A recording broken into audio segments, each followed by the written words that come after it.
Walter. Yeah, thanks everyone for joining us today for this webinar covering PCIe verification and FPGA systems here. I'm Tom Pratt here with EDA Direct. EDA Direct, we are the distributor for Mentor Graphics, focused on verification products, Questa, as well as our verification IPs we'll be covering today for PCIe.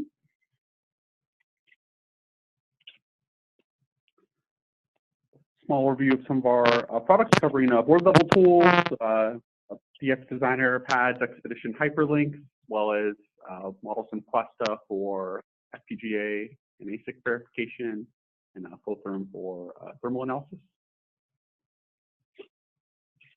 All right. And with that, my name is Walter Goody. I am an applications engineer with Mentor Graphics, supporting the functional verification tools. And today we're going to talk about the Questa verification IP in general, and then go specifically deeper into the PCIe verification IP. So the first thing to look at is that all of Mentor's verification IP is based on the UVM verification methodology. So each verification IP is essentially a UVM agent, which is kind of the base class in the UVM world. So it is a UVM agent that creates transactions, sends them to the DUT, observes reactions of the DUT, collects coverage information, provides a debug portal so that you can debug up at the transaction level. And basically what we do is we take a particular standard and we create from that standard LRM, we create a test plan. With that test plan, we then create a set of sequences that in general could do a full compliance test on the LRM for that protocol. With that, we create coverage collectors to collect all the coverage to make sure that all the features you want to test are tested within the virtual interface that is communicating with the DUT. There are a whole set of protocol assertions so that if any thing is violating the timing protocol of that particular standard, it will flag it and let you know. There is, like I said, trackers for doing scoreboarding, the transaction viewing, their log files get written, so there's a lot of different ways to do debug. Just a quick overview, this is the set of verification protocols and memory models that Mentor supports. Probably the two biggest ones are the AMBA, so like all the AXI and APD buses, and the PCIe protocols. Right now, we are supporting up through PCIe 4.0. PCIe 5.0 is on the drawing board. It is currently being worked on. Ethernet, you'll see we support everything, up to 200 gigabyte, 400 gigabyte Ethernet. And then we have the USB, the serial.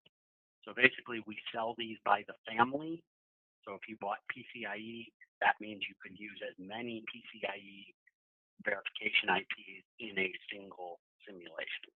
So, if you had multiple PCIe ports, you could put it there. If you have multiple USB ports or AMBA buses or whatever, you can use as many instances of the VIP in a single simulation with a single license. We also have a set of memory libraries that are more or less like the Denali memory models. I'm not going to go real deep into those. I already kind of said we are basically an agent for a particular protocol. In this case, I have an AXI agent that is talking to, well, that's interesting. I started to update this slide and I forgot to update the AXI part of it. So let's say I have a PCIe root complex agent that talks to a PCIe endpoint DUT. we start with a test plan. We, from that test plan, create a full set of sequences and a full coverage database to collect all of that coverage. The protocol itself is checked by a full set of protocol assertions that monitor all activity on that bus and warn you, flag as errors if there are any failures of those protocols, which will take you to the spot to help you debug either your connection problems or a problem with your protocol. Debugging is can all be done at the transaction level. So built into the UVM is this idea of transaction streams and being able to view things as streams. So we'll see in this case it was AXI, but it's similar for PCIe. You can put the transactions in there, and then you can see in the wave window that over this amount of time, a write of this with these parameters was activated. Here, a write with these. There's no reads on here. Actually, there's some reads down here. So anyway, you can look at all of the debug at the transaction level, which is very helpful, especially if you're looking at a PCIe where it's basically a two-wire interface. You don't want to look at 3,000 clock cycles to figure out what was going on. It's nice that the monitors interpret all that information and turn it into transactions for you. You also get a debug log, so all of the transactions are written into an output log that allows you to read them. And then again, more of the different transactions that you can look at. If need be, you can push down into those transactions and see the actual bit wiggles themselves. But we usually figure that debugging is best at that level. For every protocol, we have a full set of documentation on that protocol. So configuring and setting up the protocol, starting it, if there's a training sequence or anything that needs to be done, generating data, and then interpreting results. So there's a full documentation set to help you create your test bench. To aid in the configuration of each of those, we have what's called the VIP configurator, and that is something that allows you to drop your gut shell down and then say, okay, this port right here, I'm going to hook an AXI4 up to. These signals right here, I'm going to hook up as a PCIe at the serial level, these ports. And so you can configure multiple VIPs all within the same thing, hook it up to your gut, and create all the configuration you need for that particular VIP to work with your system. DRAM, the memory models, we support several thousand parts from different manufacturers. So with the configurator, you do the same thing. You go in, you pick the manufacturer, pick the memory type first of all, then the manufacturer, and then you can pick from part numbers, and that will drop down a model for that particular protocol. So we have, as I say, a large number of protocols. We support DRAM, flash models, and the configurator is there to help you get started. So let's take a look at the PCIe in particular. All of our verification, as Pierre already said, is basically a UVM agent. Probably don't need OVM on this slide anymore, but we do still support backwards compatible to the OVM standard. You get the full set of constraints, or excuse me, of test sequences. So you can build your tests and send sequences of different types. You can get coverage to make sure that you're covering the different types of transactions that you're interested in sending on a particular standard, and then the debug at the protocol level. So the PCIe has a lot of different root cases. There's a few of them. You can connect either at the serial level, where the VIP is either the root complex or the VIP can be an endpoint if your DUT is a root complex. And then you can have some, if you have maybe a root complex and an endpoint, you can drop the VIP onto that bus, and so it just monitors the activity going on there. Same at the pipe level. We can be a root complex or an endpoint at the pipe level, or we can be a monitor. So there's all kinds of configuration that needs to happen. We need to connect the agent to our DUT through a virtual interface. We need to set up the configuration for that UVM component.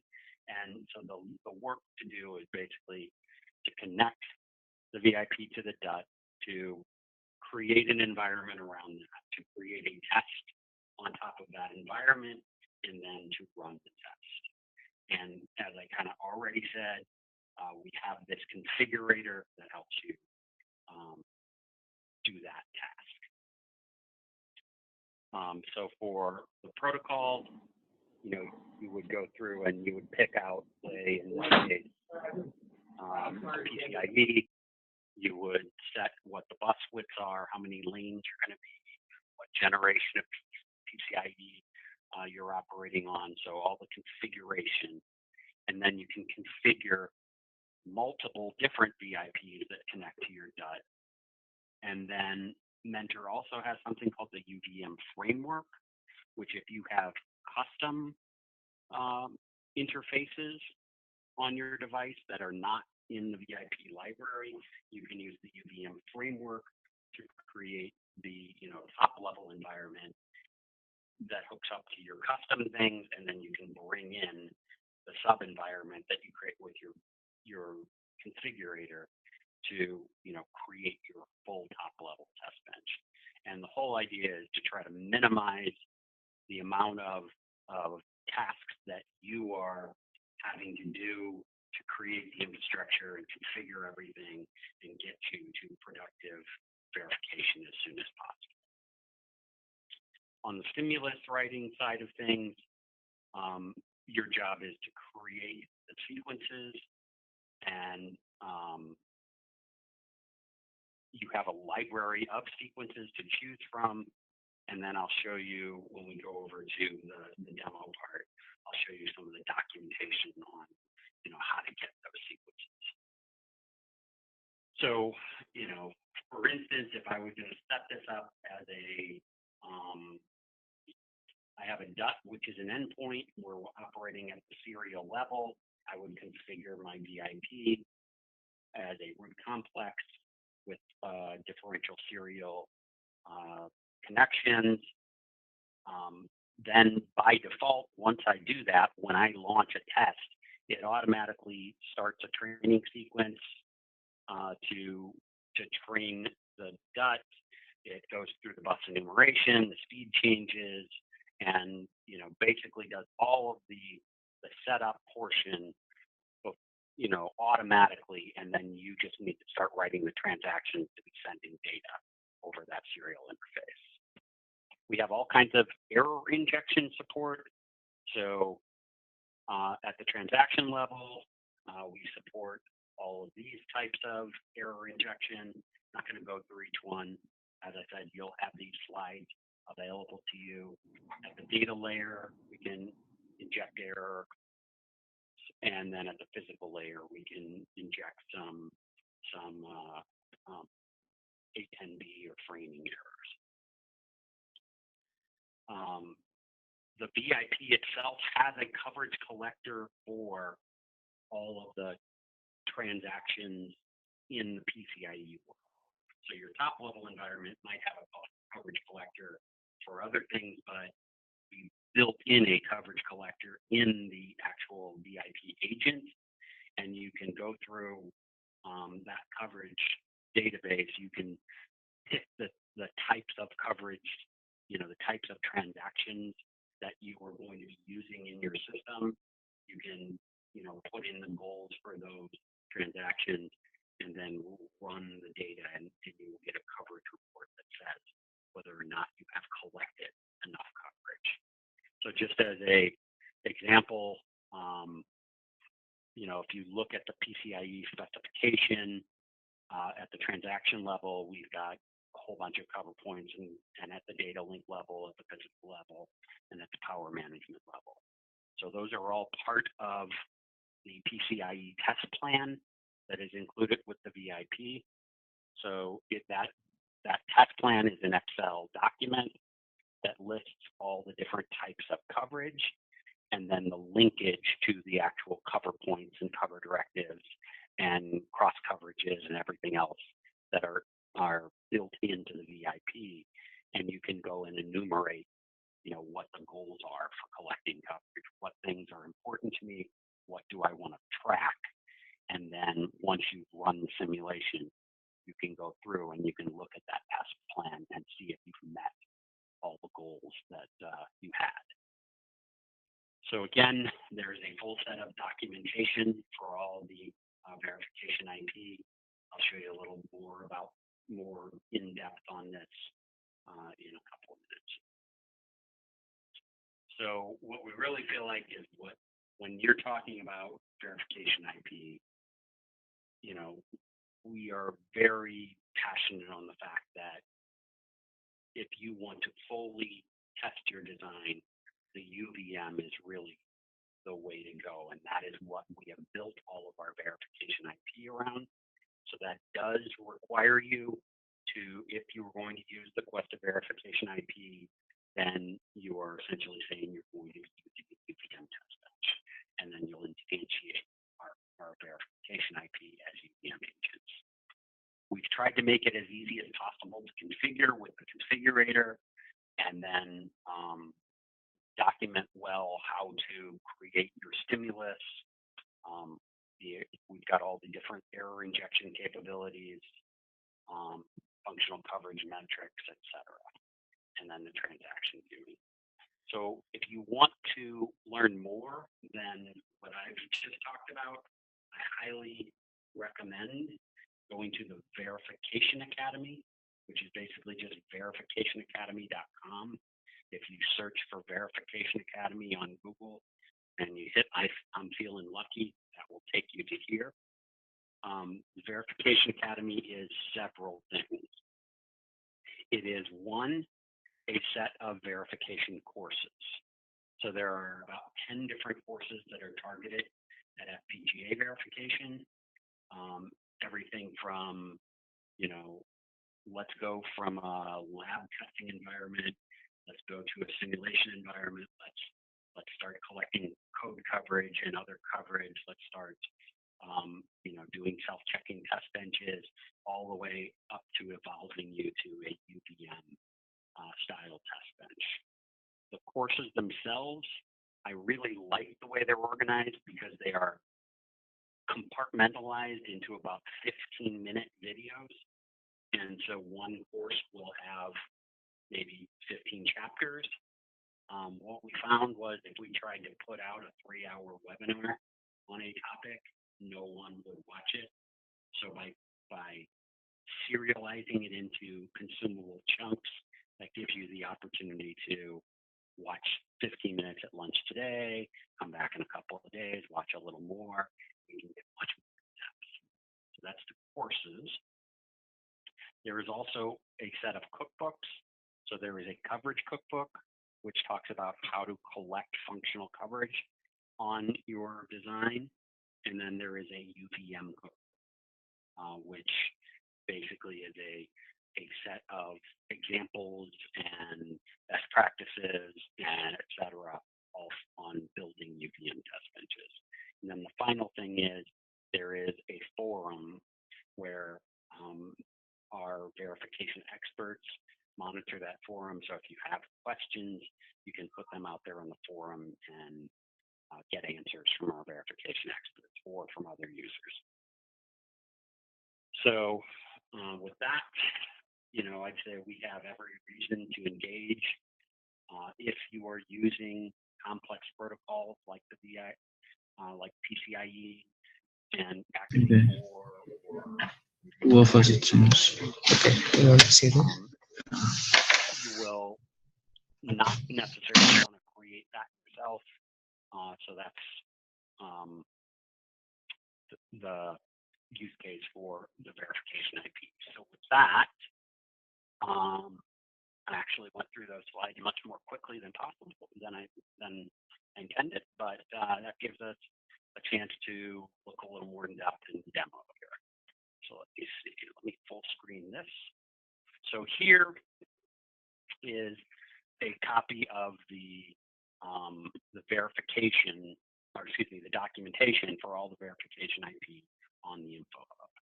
So the first thing is there's a full documentation on the QVIP configurator, which will tell you how to get started with the configurator, how to set up a example test bench to bring in VIP, and then to generate a UVM environment and a UVM test using things. There's a whole bunch of documentation on the memory library, then on the protocol VIP. So we have documentation on the AMBA buses, we have documentation on the USB, Ethernet, and then the PCIe is the focus of this. I click on there, I can pull up the PCIe, and I would get to this documentation here.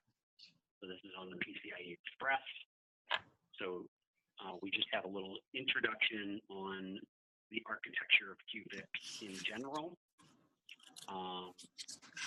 And PCIe in particular, we talk about how to create the different use cases for PCIe. So for instance, let's say my DUT is an endpoint and I'm operating at the serial level. I can click there and it will give me documentation on deploying that. So here's what I'm looking for. So maybe at the pipe level, I have the DUT as an endpoint, and I'm going to be operating at the pipe level.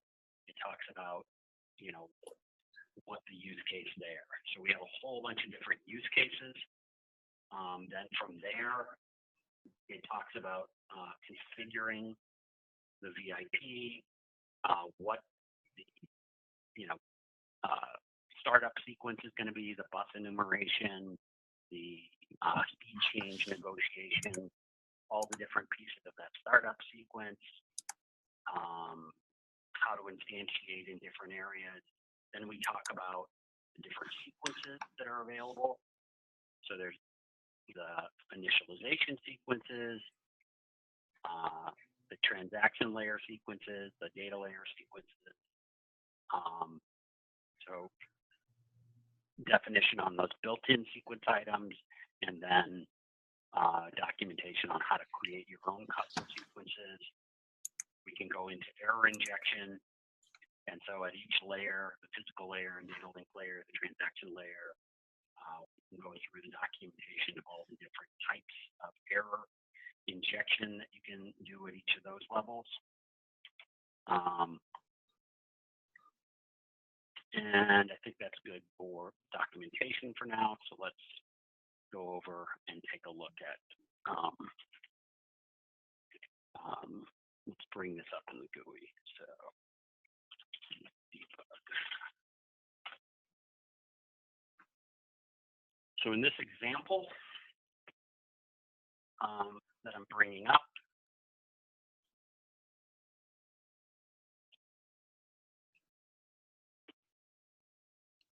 I'll just take that a minute to load up.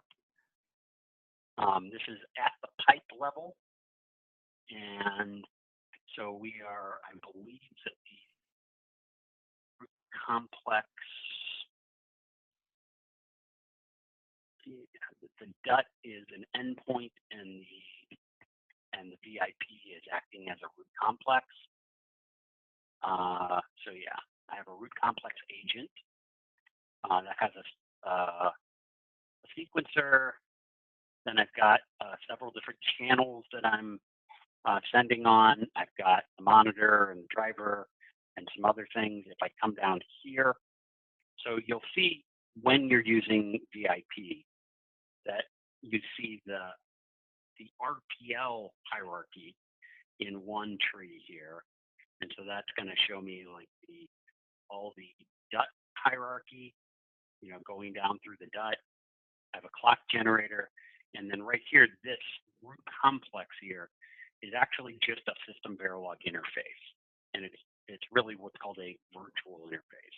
So it's getting transactions from the UVM test bench world, and it's turning those into the bit wiggles to the DUT. And it's also monitoring all the activity happening, turning those back into transactions and passing that back up to the UVM world. So that's kind of the RTL world, where the connections are through ports and things. Up here is the test bench world, where this is the UVM test bench. We're all connected through transaction ports and exports, and everything happens in that way. So let me run this test bench, and while I'm running it, we can look at a transaction that I have, a transcript that I have saved from earlier.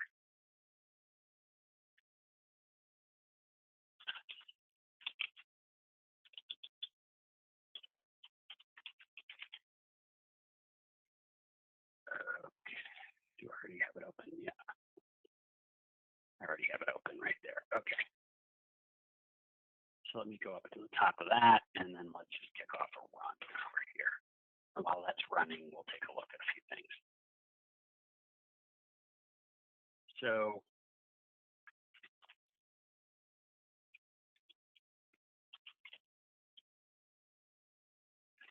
you'll see this was the point where it started over here, and the first thing that happens is we start the startup sequence for the PCIe. This all happens automatically, so we can look right away. Does this look correct? My upstream and my downstream ports, excuse me, is at the pipe level. We have a root complex for the test bench. We have another port that is an endpoint, also at the pipe level. If we start to look through the transcript, we should see that at some point it's running along. It starts the bus enumeration process. So we start doing a bunch of bus enumeration.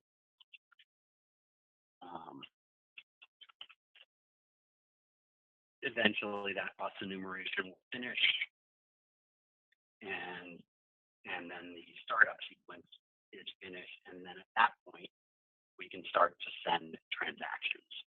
So if I come back over here, I did not do one thing. I meant to add some transactions to the wave window before we kick that off. I apologize. So let's start this over again.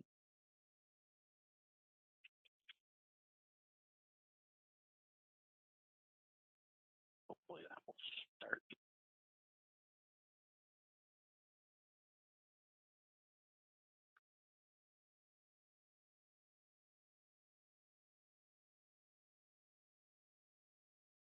That was stupid of me. Let's see. I don't know if there's any questions that have come in the chat window while we're here. Okay, there we go. So if I come over to here to this PCIe root complex, this is, as I said, that virtual interface to my DUT. And if I look through here, I'll start to see at some point, you'll see these things here. These are transaction streams. So I'm looking for, when I get down to the transport streams,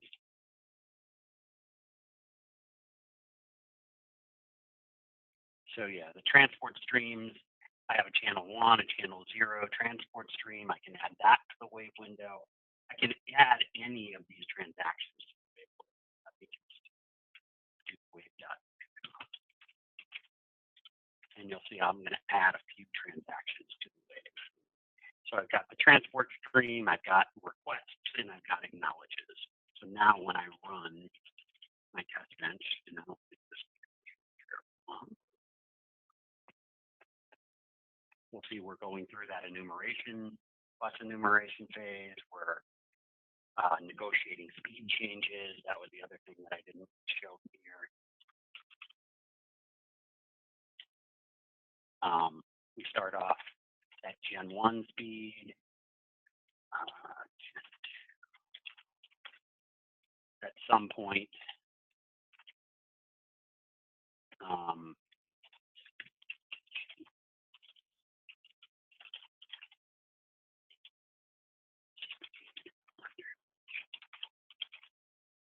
it's somewhere in here, and I forget what it is, what the string is, but I can see that somewhere in here we start during the negotiation phase, we start doing speed changes. So we change from Gen 1 to Gen 2, et cetera. And so we'll see if I go back to this wave window now.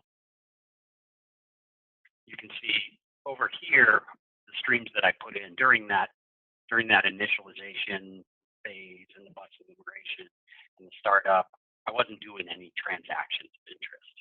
But if I come to this area along here, we'll start to see that I started to do some different requests and some different transactions on this bus. So let me zoom in a little further and just take a look at some of these transactions. So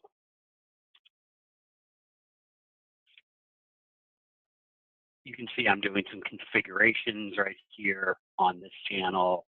Come down, I'm doing some more configurations. What is here? I had some requests and some acknowledges. So I just kind of am trying to show that you can see what's going on that bus. It is in this case, a pipe, but still those transactions take a whole lot of clock cycles. There's a whole lot going on of activity, and it's a lot easier to look at these transactions at this level to see that, okay, I had this transaction with these parameters during, over this amount of time on the bus. And so, I'm just trying to demonstrate a little bit of how those transactions are done. So really, I seem to have done this presentation a little bit in fast forward today, but I was just wondering if there's any questions. If you have a question, you can either, I think you can unmute your line or put it in the chat window, and let's see if anybody has questions. So one question that's come in is this included with Questa Prime? And the answer there is no, these are not included with Questa Prime. So Questa Prime is the simulator, and then what Mentor does is we sell the protocol families, or we sell the library as a whole. And basically you would get one license for each Questa license you have so that you can run the simulation. So for instance, if you had a test bench with a PCIe and an AMBA interface, you could buy those two families, create your test bench, and then you'd get as many copies of the protocol as you had copies of models of Questa, so that you could run those simulations in parallel, say.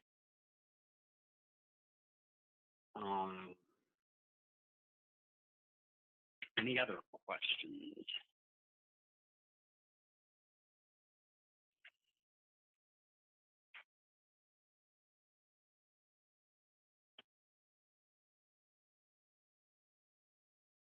So the question is, how does this work with Xilinx Vivado?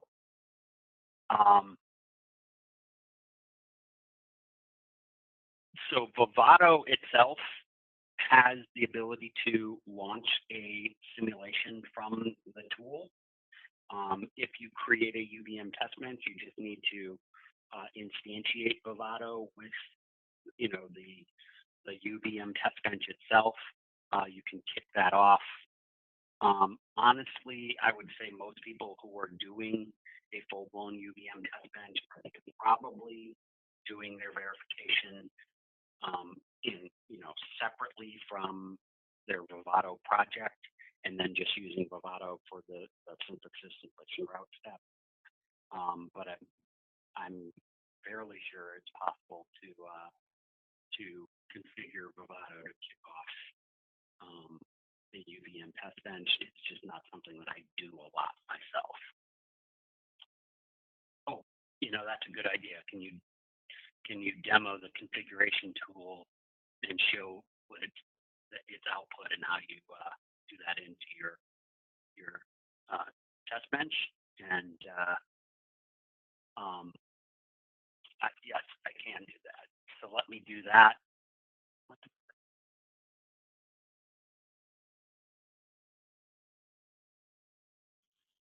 So somebody said the slides look like they have interesting info.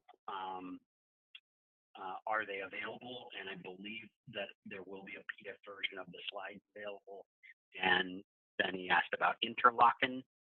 And yes, interlocking is one of the protocols that is part of the Ethernet family. So we do have an interlocking VIP. Now let me go back over here and just pull up the configuration real quick. I don't know if I usually am ready to do that right away, but I just kind of forgot this time.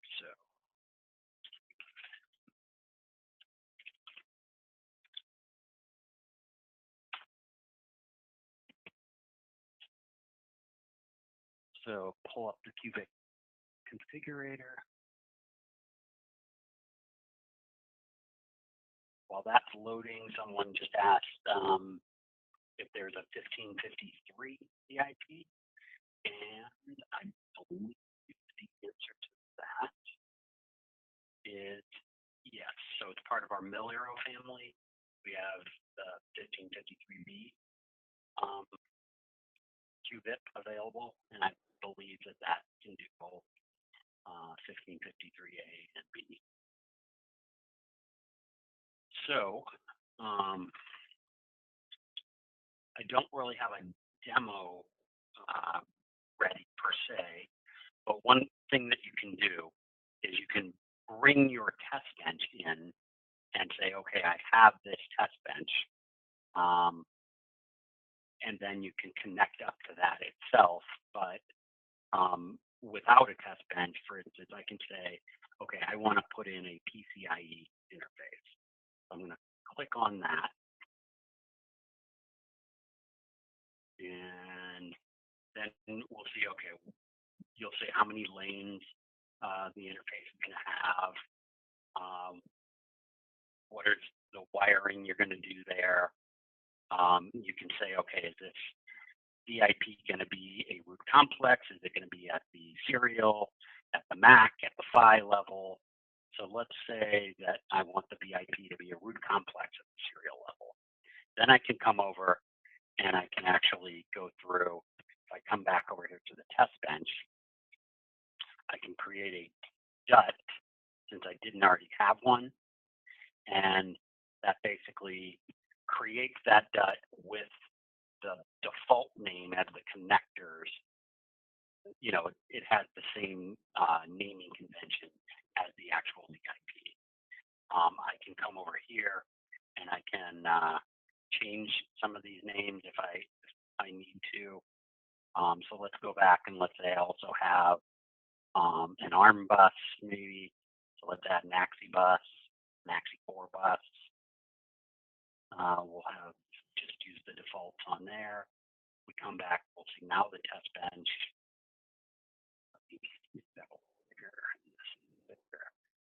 we'll see that now the test bench has both the PCIe at the pipe level or at the serial level. We have the AXI level. Let's go back and let's say I want to add some DDR memory. So in this case, let's say I've got a Micron DDR4, and then I can pick a part number, and we'll see that then now this test bench, there we go. Now it has that DDR4 interface as well. So I basically can go through the configurator for each one of my VIPs. I go through and I can set, the different types of interfaces there. I can determine the wiring. There's configuration, about what kind of coverage I want to collect and all kinds of other things. My DUT, you'll see that I can do my DUT connections. If I have an actual DUT, I can actually read that in. I had a default clock and reset generator built for this. Then at that point, I can save the replay here so that everything that I did will be saved so that I can rerun this if I need to. And then at that point, I can generate, where is it? There we go. I can generate my test bench. And so I click generate test bench, and what that does is it spits out a UVM environment right in that directory. So if I go, let me go back to my file browser here. Should have one up. There we go. So I think I was just in my home folder and I generated top dir, and you'll see that it generates both a UVMF test bench. So it's got all of the different packages, all of the different instantiations of all the different UVM modules. It creates a makefile for compiling and running that test bench. In this case, I would have to swap in my own DUT, because you'll see it generates a DUT for the test bench. If your test bench has custom interfaces on there, you'll probably want to use our UVMF, which is a subject for another demo, but you'd use our UVMF to create a custom agent and then a top-level interface that can instantiate the interface, this UVM interface with these 3 or 4 UVM components on there. And what is actually in this directory, so let's say I will go ahead and quit that. If I go to this directory, you'll see there is a makefile there. So let me see. I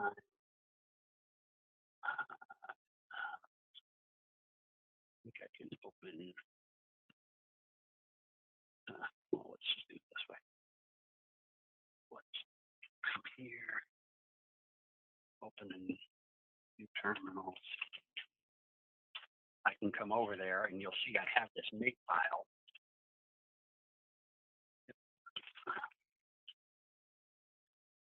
And the makefile will take care of compiling all of the system Verilog code. It'll compile. You'll probably need to add a compile for your DUT. I think you will need, to add a compile for your DUT. And, it will launch everything you need to do. So I can actually, if I come back to that terminal, I could say make, and let's hope this works, make all, and that should compile the full UVM test bench. And of course, I do not have something set up correctly.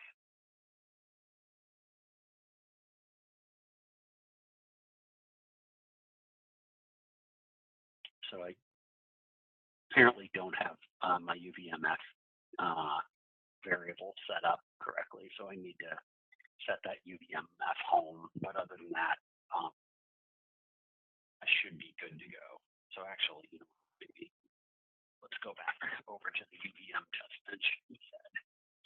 So that one I won't need to set that up. But anyway, you kind of get the idea of how you use the configurator. So right now I don't see any other questions in the chat window.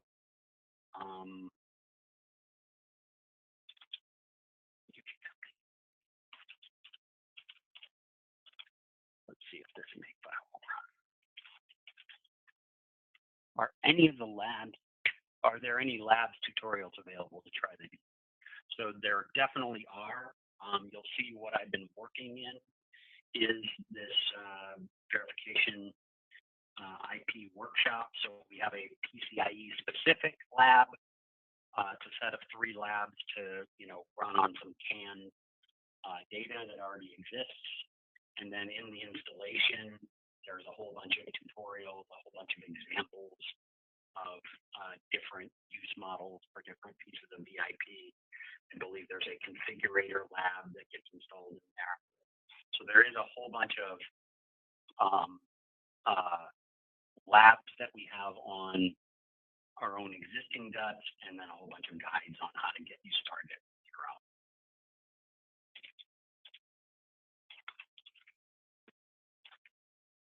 So just want to see what the target that you make all. This one hopefully won't need any configuration. So this was the UVM test bench that got spit out for that sample DUT that I had that had, a memory, an AXI, and a PCIe. I said create the test bench, and you'll see it's compiling everything. Hopefully it will actually launch a simulation. And once it's done all compiling, I can bring it up in new. Any other thoughts, questions?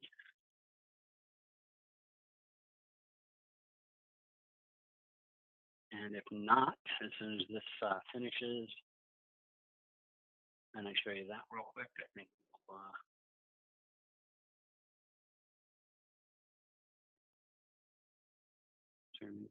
so